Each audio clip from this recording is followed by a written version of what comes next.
বন্ধুরা, আজকের গল্পের আসরে তোমাদের জন্য থাকছে গোপাল ভাঁড়ের গোপাল ও ব্রাহ্মণ। মহারাজ মাঝে মাঝেই তার পরিষদদের নিয়ে বিকালে বেড়াতে যেতেন। কোনো এক মাঘ মাসের বিকেলে তিনি একটি বিরাট দিঘির পাশে বেড়াচ্ছিলেন। তখন বেশ হাওয়া বইছিল।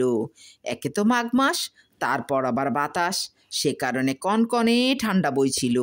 মহারাজের মাথাতে এক মতলব এলো। তিনি পরিষদদের বললেন যে সারা রাত্রি জলে ডুবে থাকতে পারবে তাকে তিনি 1000 টাকা পুরস্কার দেবেন। মাঘের ঠান্ডাতে কেউ রাজি হলো না দেখে মহারাজ পুরস্কারের অঙ্ক দ্বিগুণ করে দিলেন। তাতেও কেউ রাজি হলো না, কিন্তু কথাটি সারা রাজ্যে ছড়িয়ে পড়ল। এক দরিদ্র ব্রাহ্মণ কন্যাদায়ের হাত থেকে মুক্তি পাওয়ার জন্য ওই প্রস্তাবে রাজি হলেন। অবশেষে এক নির্দিষ্ট দিনে বিকেলবেলা ব্রাহ্মণ দিঘিতে নেমে গলা পর্যন্ত ডুবিয়ে দাঁড়িয়ে থাকলেন। একজন প্রহরী দিঘির পাড়ে হারিকেন ও লাঠি নিয়ে সারা রাত পাহারাতে থাকলো। পরদিন সকালে ব্রাহ্মণ দিঘি থেকে উঠে এসে রাজা দরবারে গিয়ে হাজির হলেন। রাজা সমস্ত কিছু শুনে তাকে পুরস্কারের অর্থ দেওয়ার জন্য ব্যবস্থা করলেন। এদিকে এক ব্রাহ্মণ এতগুলো অর্থ নিয়ে যাবে দেখে পরিষদদের হিংসা হলো। তারা ব্রাহ্মণকে জিজ্ঞাসা করলেন যে তিনি কোন দিকে মুখ করে জলে দাঁড়িয়েছিলেন। ব্রাহ্মণ বললেন, পাড়ের দিকে মুখ করে। পরিষদগণ বললেন, পাড়ে কি ছিল? ব্রাহ্মণ বললেন, পাড়ে হারিকেন ছিল আর প্রহরী ছিল। তখন পরিষদগণ মহারাজকে বোঝালেন যে পাড়ে হারিকেন ছিল আর তার আলোতেই দিঘির জল গরম হয়ে যায়, সে কারণেই ব্রাহ্মণ সারা রাত্রি দিঘিতে থাকতে পারেন।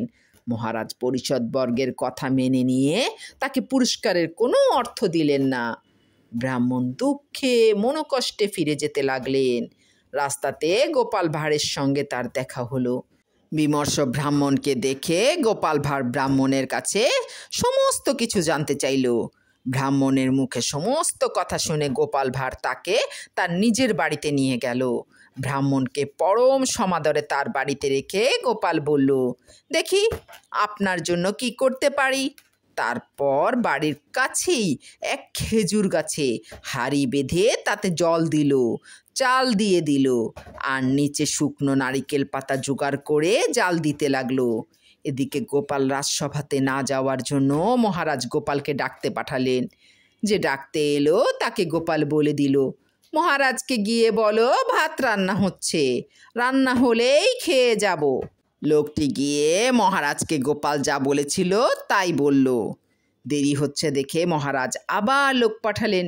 গোপাল তাকেও একই কথা বলেছিল। অবশেষে রাজা পরিষদবর্গ নিয়ে এলেন এবং এসে দেখলেন গোপালের কাণ্ড। মহারাজ তাই দেখে গোপালকে বললেন, গোপাল, এভাবে জাল দিলেও কোনোদিনও ভাত ফুটবে না। তখন গোপাল বলল, কেন মহারাজ?